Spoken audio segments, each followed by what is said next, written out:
Kabanata 5801. Nakaupo si Mandy Zimmer sa pangunahing upuan. Nakasuot siya ng damit na walang make-up, ang kanyang magandang buhok ay nakasuklay patalikod, nagpapakita ng kanyang napakagandang mukha at ngiti na lubos na nakakahumaling kay Harvey York. Isang babae na nasa 20 ang edad ang nakaupo sa tapat ni Mandy. May elegante siyang mukha na may kakaibang ethereal na pakiramdam. Mayroon din siyang mahalagang nunal sa pagitan ng kanyang mga kilay. Agad na nahalata ni Harvey na ang babae ay malamang na isang kilalang tao mula sa isang sekta. May tao na siyang naiisip sa isip pero hindi rin niya ito binanggit.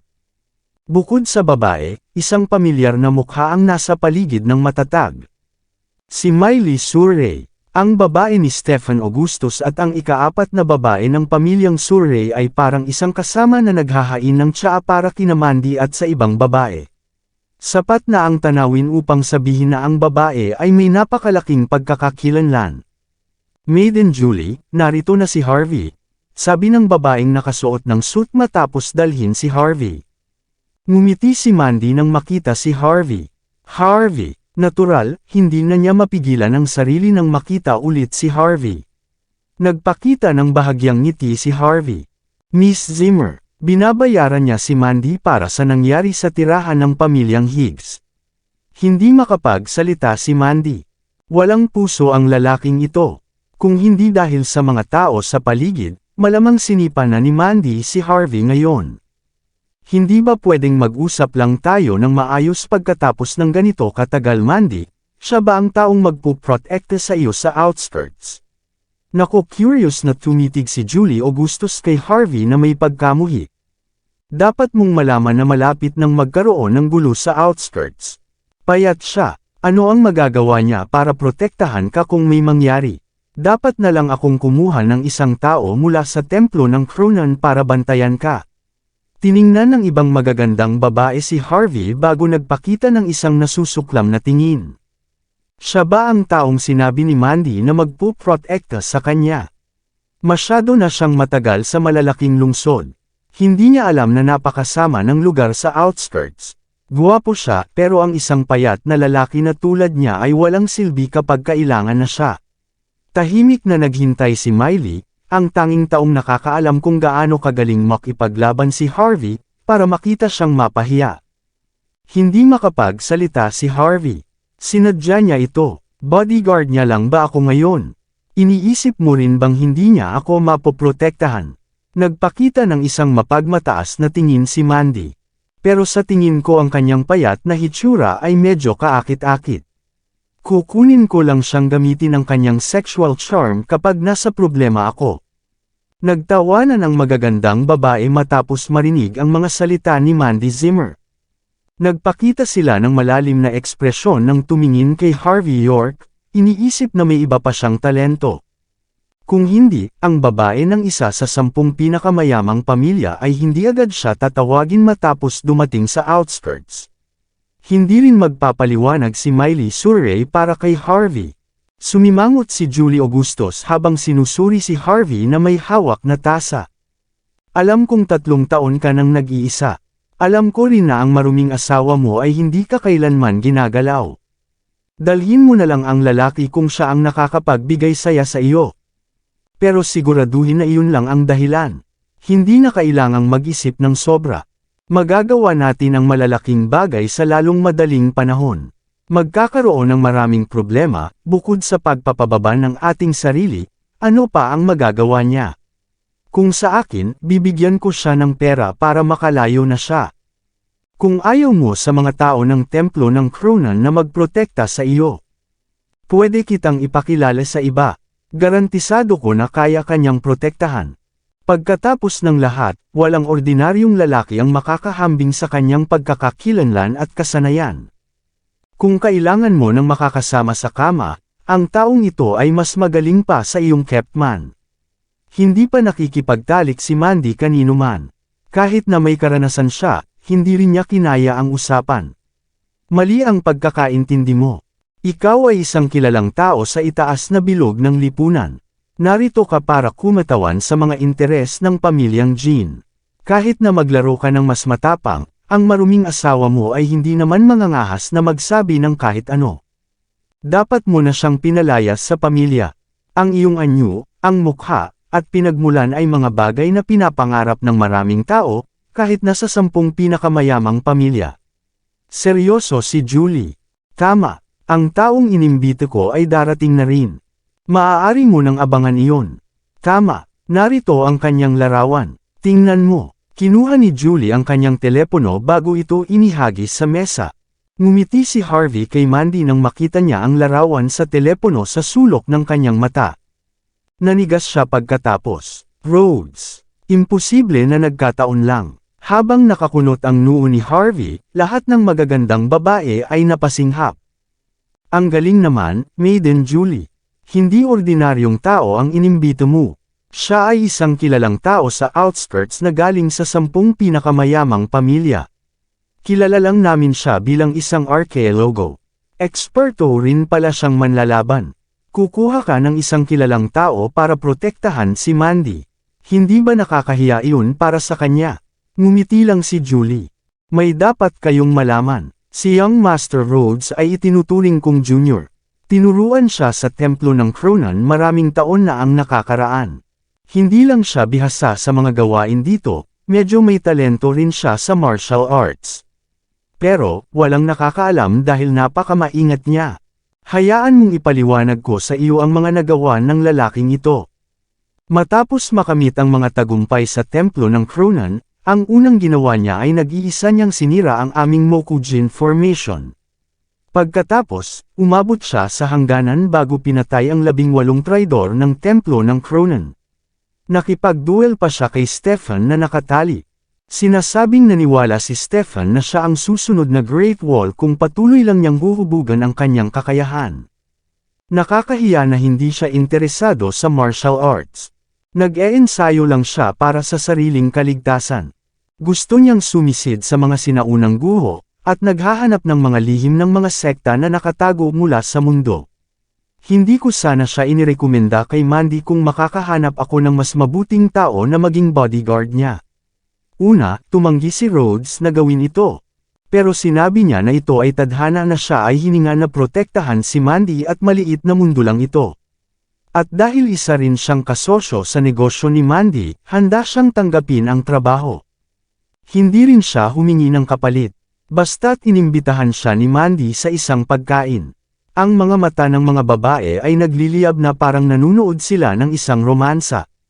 Pagkatapos ng lahat, kung huhusgahan mula sa kwento ni Mandy Zimmer at Rhodes Wright, ang kanyang nakakatakot na background, at napakalaking pagkakakilanlan. Parang sila na si Romeo at Juliet. Baka magkaroon pa sila ng walang kapantay na pag-ibig na hindi naranasan ng iba. Maraming babae ang gustong mapunta sa posisyon ni Mandy. Pagkatapos ng lahat, ang batang Panginoon ng pamilyang Wright ay labis na hinahangad. Anong coincidence, di ba? Bulong ni Harvey York kay Mandy habang nakatabi siya. Umiling si Mandy. Maliwanag na nakikita niyang naiinggit si Harvey. Salamat sa iyong kabaitan, pero inilabas ni Julie Augustus ang kanyang kamay, tuluyan ng pinutol si Mandy. Walang dahilan para maabala, kaibigan kita. Delikado para sa iyo na nandito kang mag-isa. Pagkatapos ng lahat, patay na ang 2 branch heads ng iyong pamilya. Kailangan kong siguraduhin na ikaw ay ligtas at maayos. Wala nang dahilan para magpakabait pa. Hindi iyon. Umiling si Mandy. Sa tingin ko ay handa na ako.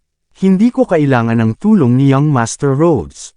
Dapat siyang tumuon sa investment group sa halip. Kung madadami ang grupo dahil sa akin, masisira ang pakikipagtulungan sa mga pinakamayamang pamilya. Ayaw kong maging responsable para doon. Muling tumingin si Harvey kay Mandy na may pag-usisa, walang intensyon na makialam. Marahil ang 10 pinakamayamang pamilya ay naglalayon para sa mga kwintas, tama. Mukhang may bagyo na paparating pagkatapos ng lahat. Ito ang desisyon ni Rhodes. Huwag mong tanggihan. Nagpakita si Julie ng isang taos-pusong ekspresyon. Tumingin si Julie Augustus kay Harvey York. Hindi ko sinasabi na gusto kong punahin ka. Pero Mandy, ang iyong Kepman ay mukhang napakahina. Nawala sa isip si Mandy Zimmer. Si Harvey ay isang eksperto din. Siya rin ang aking eksperto. Hindi na nakinig si Julie kay Mandy. Sobrang layo na niyan, Mandy. Tumingin ka sa kanyang payat na mga kamay at binti. Tinatawag mo bang eksperto iyon? Ang isang tunay na eksperto ay hindi tumingin ng ganyan. At nakalimutan mo ba, lahat ng martial arts ay nagmula sa mga sekta. Ang templo ng Cronan ay may tunay na mga turo. Ang aking junior ay isang makapangyarihang tao kumpara sa mga tao mula sa iyong henerasyon. Higit sa lahat, hindi lang siya puro lakas. Kapag kasama siya para protektahan at ayusin ang mga bagay para sa iyo, baka maging kasintahan mo pa siya kung gusto mo. Hindi ba't napakaganda niyan? Nagpakita si Julie ng mas higit na paghamak kay Harvey.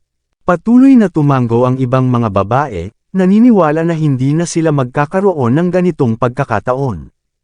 Kung hindi ganoon, gagawin nila ang lahat ng kanilang makakaya para makuha ito. Pagkatapos ng lahat, hindi madaling makatagpo ng isang Prince Charming tulad ni Rhodes Wright. At kumpara sa kanya, si Harvey ay wala. Anong biro? Nandito na si Young Master Rhodes. Pumasok ang babaeng nakasuot ng suit bago masiglang inanunsyo. Nandito si Rhodes. Tumayo si Julie na may ngiti. Halika, welcome natin siya. Ang aking junior ay isang tahimik at disiplinadong tao. Gusto kong ipapick up siya sa aking driver. Pero sinabi niyang gusto niyang maglakad sa bundok sa halip. Tara na at maramdaman ang kanyang pagiging lalaki. Lumabas si Julie kasama ang ibang magagandang babae. Naramdaman ni Mandy na wala na siyang magagawa kundi sumunod sa kanila. Ngumiti si Miley Surrey kay Harvey na parabang determinado siyang panuurin si Harvey na mapahiya. Tahimik na humigop si Harvey ng kanyang soda, tahasang inaangkin ang iba. Matagal na tayong hindi nagkita, Julie. Mas maganda ka na ngayon kaysa dati. Bago pa makalabas si Julie at ang iba, pumasok si Rhodes na nakakrus ang kamay at may banayad na anyo. Nakabaggy clothes siya para sa pagsasanay, na nagpapakita sa kanya na tila napaka-relaxed. Gayunpaman, ang mga tao sa paligid niya ay nakikita siyang puno ng sigla sa halip na mainis. Isang kaakit-akit na tanawin ito. Nais talaga ng mga magagandang babae na sumugod kay Rhodes nang makita siya. Kumpara pa siya kay Stephen Augustus bago pa siya makapagpigil sa kanyang sarili. Naghihintay na si Mandy para sa iyo, Rhodes. Sinabi kong lahat ng makakaya ko para makatulong sa iyo. Ngayon, nasa inyo na ang pagkakataon. Tama ba ako, Mandy? Malugod na tinanggap ni Julie si Rhodes. Anong maliit na mundo, Miss Zimmer? Sabi ni Rhodes na may bahagyang ngiti. Lubos na nawala sa isip si Mandy. Hindi ko inasahan na magkikita tayong muli ng ganito kabilis, Young Master Rhodes. Kabanata 5805. Dapat sana ay sinabi mo ang tungkol sa iyong sitwasyon, Mandy. Ngumiti si Rhodes Wright. Kung hindi dahil kay Julie, hindi ko malalaman na wala kang nagsusuporta sa iyo. Huwag mag-alala. Mula ngayon, hindi lang ako yung kasosyo sa negosyo, kundi personal mo ring bodyguard. Para sa iyong kaligtasan, palagi akong magiging nasa paligid mo. Mukhang medyo nahihiya si Rhodes. Wala akong ibang ibig sabihin. Ginagawa ko ito para sa iyong kaligtasan, Miss Zimmer. Tumawa si Julie Augustus. Huwag kang mag-atubiling makipag-usap sa aking junior, Mandy. Medyo matigas ang ulo niya. Hindi siya babalik sa kanyang salita pagkatapos niyang makagawa ng desisyon. Siguradong poprotektahan kanya. Nagsimula ng makaramdam ng selos ang ibang mga babae matapos marinig ang payo ni Julie. Pagkatapos ng lahat, bahagi pa rin si Rhodes ng pangunahing linya kahit na hindi siya ang tagapagmana ng pamilyang Wright. Ang makasal sa kanya, o marahil isang one-night stand lang, ay lubos na kapakipakinabang. Nawala sa isip si Mandy Zimmer. Nakakunot ang kanyang noo nang hindi niya alam kung paano tatanggihan si Rhodes. Matapos makita si Mandy sa isang mahirap na sitwasyon, ngumiti si Harvey York bago ibinaba ang kanyang soda, pagkatapos ay humarap sa kanya. Salamat sa inyo. Pinahahalagahan ang inyong kabaitan. Pero, nakapag-hire na siya ng bodyguard para sa kanyang sarili. Ako ang magpo-protekta sa kanya. Huwag kayong mag-alala, matanda na siya. Kaya niyang gumawa ng sariling desisyon. Agad na inilipat ni Rhodes ang kanyang tingin at nagpakita ng kunot ng kanyang noo. Naturally, nakilala niya si Harvey bilang kept-man sa tirahan ng pamilyang Higgs. Ipinakita ni Julie ang isang malamig ngunit mapaglarong tingin kay Harvey. Akala mo ba may karapatan kang magsalita rito? Isa ka lang kept-man. Paano ka naglakas loob na ihambing ang iyong sarili sa aking junior? Ano ang iniisip mo, kung hindi dahil kay Mandy na nag-imbita sa iyo rito? Papaalisan na sana kita sa lugar na ito. Naiintindihan mo ba ako? Walang respeto ang outskirts sa mga walang talento ngunit mayabang na tulad mo. Ngumiti si Rhodes bago magalang na inabot ang kanyang kamay para makipagkamay kay Harvey. Sigurado akong hindi ito ang unang pagkakataon natin, Mr. York. Karaniwan, hindi ko sana ginugulo ang iyong trabaho ng ganito.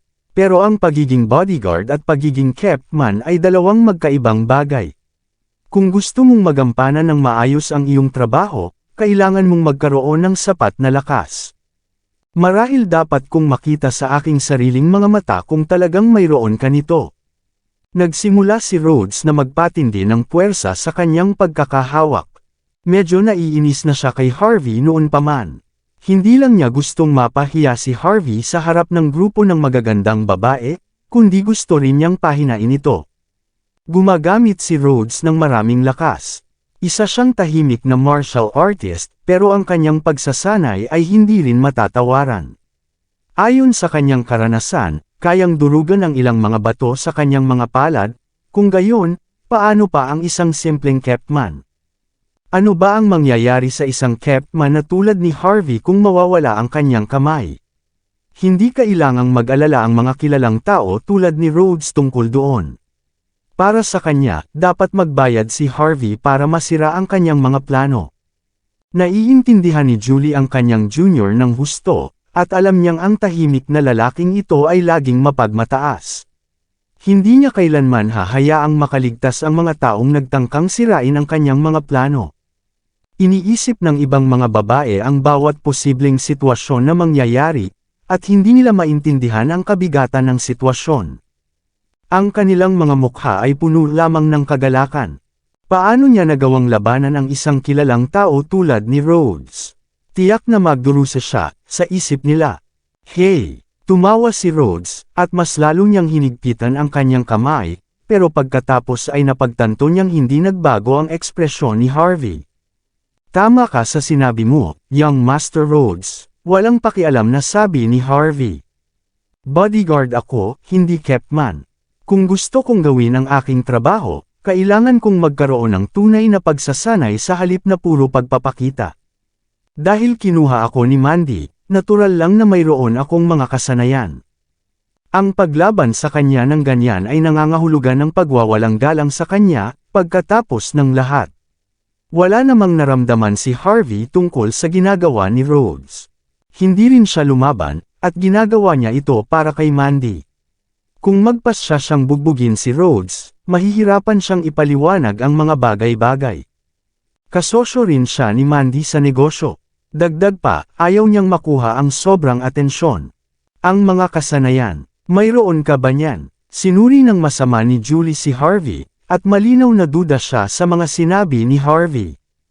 Ang mga kasanayan ay nagmumula sa pagsasanay, hindi sa pagkukwentuhan ng mga walang kwentang bagay. Naiintindihan mo ba, ang isang payat na lalaki na tulad mo ay gustong protektahan si Mandy? Paano ka naglakas loob na tawagin siya sa kanyang pangalan? Sino sa tingin mo ang sarili mo? Sinenyasan ni Julie si Rhodes na dagdagan ng puwersa at pahinain si Harvey para tumigil na siya sa pagkukwento ng mga walang kwentang bagay. Naningkit ang mga mata ni Rhodes. Sa una, gusto niyang maging magaan kay Harvey.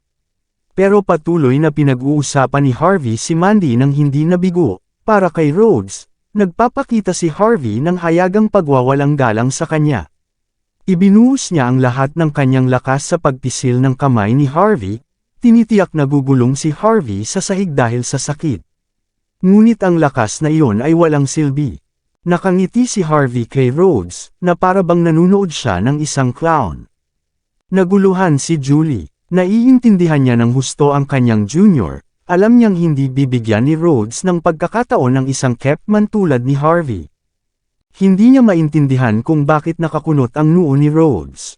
Ipinapalagay niyang hindi sapat ang pressure na inilalagay niya sa kanyang kamay. Bam! Narinig ang isang malakas na tunog, at bigla na lang bumukas ang pinto. Binitawan ni Rhodes ang kanyang kamay. Nararamdaman niya ang isang hindi maipaliwanag na masamang aura mula sa pasukan. Ayaw na niyang pakialaman si Harvey, at tuturuan niya si Harvey ng leksyon sa ibang pagkakataon. Mabilis na binitawan ni Russ ang kamay ni Harvey. Naningkit ang mga mata ni Harvey sa pinto, hindi pinapansin ang nangyari. Isang lalaking nakasuot ng puting-puting damit na pangrobe ang pumasok, mataba siya, at may malakas na aura. Ang mga nakakakilala sa kanya ay nakilala siya bilang manager ng vegetarian restaurant, si Vanny Augustus. Isa rin siya sa mga pinagkakatiwalaang tauhan ni Stefan. Pumasok si Vanny, na nakakrus ang kanyang mga braso, at bago pa man makapagsalita si Julie, mabilis na lumapit si Miley. May problema ba, Vanny? Tanong niya. Tumingin si Vanny kay Miley na may malalim na ekspresyon. Pasensya na, Maiden Julie, sabi niya na may ngiti. Gagamitin ni Mr. Stefan ang silid na ito. Hindi alam ng mga tauhan, at dinala kanila rito sa halip. Papunta na siya rito para kumain pagkatapos ng kanyang aralin sa gabi. Ililipat ko ang lahat ng tao rito sa ibang silid. Siyempre, bilang paumanhin, libre ang pagkain. Nagpakita ng determinadong ekspresyon si Vanny nang sabihin niya ang mga salitang iyon. Si Julie ang maiden ng templo ng Cronan, pero ang relasyon sa pagitan ng tatlong malalaking templo ay medyo ordinaryo lang.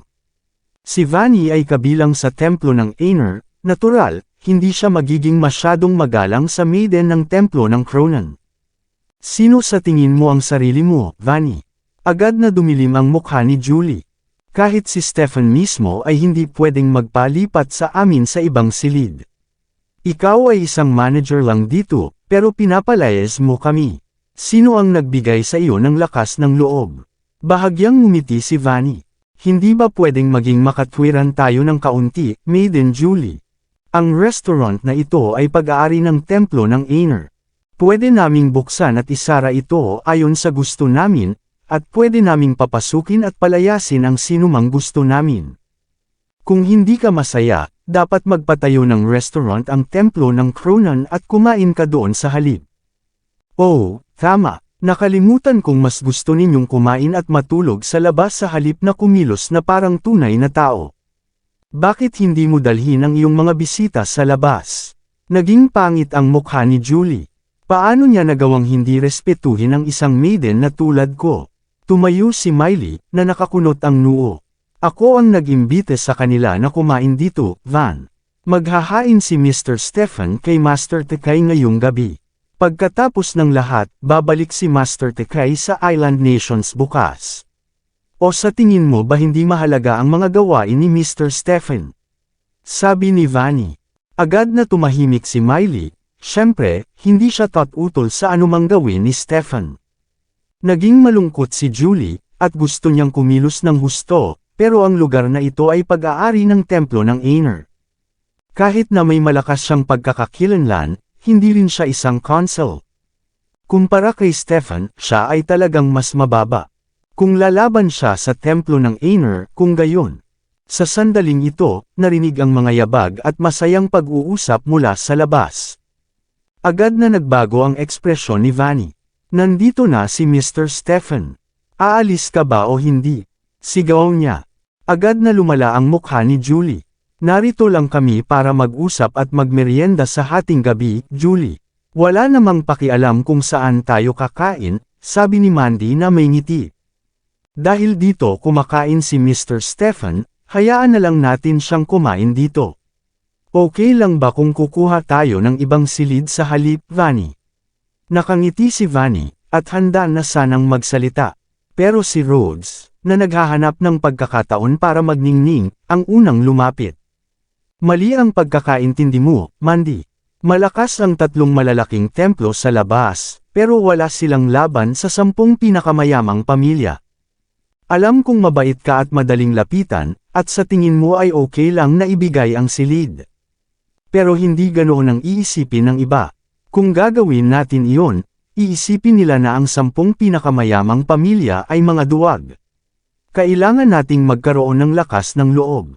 Karaniwan, hindi ko gusto na ipakita ang aking pagkakakilanlan ng ganito, pero sa tingin ko wala akong ibang magagawa ngayon. Huwag kang mag-alala, Julie, kapag kasama mo siya, hindi ka mapapahamak. Natuwa si Julie nang marinig ang mga salita ni Rhodes. Mabilis na dumaan ang ilang mga tao sa pasilyo. Nasa unahan sina Stephen at Tekay, kasama sina Nanako at ang ibang mga taga-isla sa likuran nila. Dahil malaya nang makagalaw si Tekay, ang kanyang unang plano ay bumalik sa kanyang sariling bansa. Natural, ihahatid siya ni Stephen. Matapos makita na papalapit na ang mga taong ito, lumapit si Rhodes na may malamig na tingin. Matagal na tayong hindi nagkita, Mr. Stephen. Ginagamit ng aking senior, Maiden Julie, ang silid na ito. Natatakot akong hindi ko ito maibibigay sa ngayon. Marahil dapat kang kumain sa ibang lugar. Pagkatapos ng lahat, alam mo nang husto ang aking background, ang aking pagkakakilanlan, at ang aking mga kasanayan. Ayaw kong samantalahin ang iba, pero sana alam mo ang iyong mga limitasyon. Hinros ang kanyang mga braso ni Rhodes na may mapagmataas na ekspresyon. Nang makita ang mapagmataas na hitsura sa kanyang mukha, agad na naging yelo ang mga mata ni Stephen at Tekay. Kailan ba nagkaroon ng karapatan ng isang tao mula sa templo ng Kronan na magpakita ng ganito? Okay lang kung ang isang consul ang dumating, pero isang simpleng maiden lang, sa isip ni Stephen. Bago pa siya makapagsalita, agad siyang nanigas, isang naguguluhang tingin ang nanatili sa kanyang mukha. Ang lahat ng mga tao mula sa pamilyang Takoshima ay mukhang masama rin. Nakita nila si Harvey na nakatayo sa karamihan. Hindi nila inisip na narito siya. Napakagat ng ngipin si Nanako sa galit, pero wala siyang nagawa kundi yumuko, at alam niyang para sa kanyang sariling kapakanan, kailangan niyang umatras. Namula si Tekay nang makita niya ang kanyang arch-enemy, pero yumuko pa rin siya bilang pagbati. Bilang isang eksperto, gusto pa rin niyang magpanggap. Pumunta na lang tayo sa ibang lugar, Mr. Stephen, sabi niya. Maraming salamat sa lahat ng sumusubaybay. Please subscribe and follow my YouTube and Facebook channel, Filipino Novel. Maraming salamat po. Tumingin si Stephen sa lahat ng tao na may malalim na tingin. Pagkatapos, tumango siya at inakay ang grupo sa ibang silid. Tandaan mo ito, Mr. Stephen, sabi ni Rhodes habang nakakunot ang kanyang mga braso. Kung may kailangan ka sa hinaharap, ipaalam mo sa akin. Gagawin ko ang lahat ng aking makakaya para tulungan ka. Huminto si Stephen sa isang maikling sandali bago umalis. Ang mga magagandang babae ay labis na natuwa matapos makita ang nangyari. Ang galing, Young Master Rhodes. Iyon ang alamat na si Stephen Augustus at si Tekay Kawashima, isa sa mga Grandmaster mula sa Island Nations. Ang mga iyon ay hindi mga ordinaryong tao. At sa kabila nito, binati ka pa ni Master Tekay ng ganyan. Ang galing lang. Young Master Rhodes, ikaw ang nag-iisa dito na may ganitong makapangyarihang reputasyon. Sa mga sandaling ito, ang mga babae ay tila nagbabalak ng yumuko sa harap ni Rhodes. Tanging si Miley lang ang nakakaalam ng katotohanan, at tahimik siyang umungol matapos makita ang kalmadong ekspresyon ni Harvey. Isinasaalang-alang ang mga pangyayari, hindi siya kailanman magpapahayag ng anuman. Nakita rin niyang may mali sa pagitan ni Harvey at Mandy. Anuman ang dahilan, nagplano siyang obserbahan ang lahat sa katahimikan. Ngumiti si Julie ng maliwanag. Nakikita mo ba iyon, Mandy? Kailangan mo ng isang tao tulad nito. Ako na ang gagawa ng desisyon para sa iyo. Mula ngayon, ang aking junior ang magiging personal mong bodyguard. Siya ang mamahala sa iyong kaligtasan dito. Pero hindi ko masabi kung may mangyayari pa sa pagitan ninyong dalawa o hindi. Commandant si Julie kay Mandy. Agad na nagbago ang ekspresyon ni Mandy, at alam niyang masama ang sitwasyon upang tanggihan ang alok ni Julie. Gayunpaman, ayaw pa rin niyang magkaroon ng personal na bodyguard na 14 na oras. Matapos mag-isip ng kaunti, lumapit si Mandy kay Harvey, na may ngiti. Salamat sa iyong kabaitan, Julie. Ngunit si Harvey ay nagprotekta sa akin ng maraming beses na, at nagtitiwala ako sa kanya ng lubos. Gusto ko siyang makasama. May makapangyarihang pagkakakilanlan si Young Master Rhodes. Hindi angkop para sa kanya na maging bodyguard ko. Paano kung ganito? Kung may kailangan akong tulong, hihilingin ko siyang muli. Batay sa kanyang karanasan, alam ni Mandy na hindi niya kayang tanggihan ang alok ng diretsyo, at wala siyang ibang magagawa kundi maging maingat at magalang tungkol dito. Sa ganitong paraan, magkakaroon ng lahat ng paraan para makaalis. Tumingin si Rhodes kay Harvey na may pag-usisa sa isang sandali. Kung ganun, tandaan mo, tawagan mo ako kung ikaw ay nasa problema. Nandito lang ako para sa iyo. Alam ni Rhodes na kailangan niyang maging mapagpasensya. Dahil sa kanyang kakayahang makuha ang silid na ito habang siya ay napaka-personable. At ang kanyang anyo bilang isang walang pag-asa na romantiko. Tiningnan siya ng mga magagandang babae na puno ng pagmamahal. Siyempre, dahil pareho kayong nasa parehong pahina, hindi ako makikialam. Pagkatapos ng lahat, ang magandang distansya ay nagpapalalim ng mga relasyon, sabi ni Julie na may makabuluhang tingin sa kanyang mga mata. Kabanata 5810. Matapos sabihin iyon, tiningnan ni Julie si Harvey ng may kahulugan. Naniniwala siyang ang isang Kepman tulad niya ay hindi karapat-dapat na makasama si Mandy, pero wala siyang magawa kundi tanggapin ito. Pagkatapos ng lahat, desisyon ito ni Mandy. Ikaw si Harvey York, tama. Lumapit si Julie kay Harvey at inayos ang kanyang kwelyo. Bibigyan kita ng pagkakataon dahil sinabi ito ni Mandy, sabi niya, ang tono ay maingat ngunit mayabang. Ngunit, hahabulin kita kung may mangyari man sa kanya. Kung mawalan siya ng kahit isang hibla ng buhok, puputulan ko ang iyong kamay. Tiningnan ni Harvey ang kamay ni Julie. Huwag kang mag-alala, sisiguruhin kong ligtas siya. Tungkol sa iyo, dapat mong itigil ang pagkakaroon ng maraming lalaki. Habang dumadami ang iyong mga kapareha, kumukunti ang iyong purong enerhiya. Kung magpapatuloy ito, baka mag-implosion lang ang iyong enerhiya. Ano ang sinabi mo, tarantado ka? Agad na dumilim ang mukha ni Julie. Ako ay isang maiden, hindi ako makikipagtalik sa sinuman. Paano mo nagawang siraan ako ng ganyan? Paano mo ito pananagutan? Dapat mong malaman kung ito ay paninirang puri o hindi. Kung ayaw mo sa sinasabi ko ngayon, huwag mo akong pakinggan. Magkunwari kang wala akong sinabi. Tumingin si Harvey na may pag-usisa kay Rhodes. Walang paraan na siya lang ang junior ni Julie. Ikaw, nakita ang makahulugang tingin ni Harvey, nais ni Julie na pigain siya hanggang sa mamatay. Pero dahil naroon si Mandy, wala siyang ibang magagawa kundi lunukan ang kanyang galit. Naging madilim din ang mukha ni Rhodes, at kung hindi dahil kay Mandy, tiyak na itatapon na niya ang kanyang mahinahon ngunit mahusay na martial artist na anyo at kumilos agad. Tiningnan ni Mandy si Harvey ng masama, pagkatapos ay ngumiti sa iba. Huwag kang magalit, Julie. Walang filter ang bodyguard ko, isipin mo na lang na nagkukwento siya ng mga walang kwenta. May isang bagay na hindi sinabi ni Mandy. Tumingin siya kay Julie na may nalilito na tingin. Alam niyang may kakayahan si Harvey at may matalas na mata, at nakikita niya ang mga bagay na hindi nakikita ng marami. Kaya nag-aalala siya para kay Julie. Hindi ko alam kung ano ang nakikita mo sa kanya. Isa lang siyang Kepman.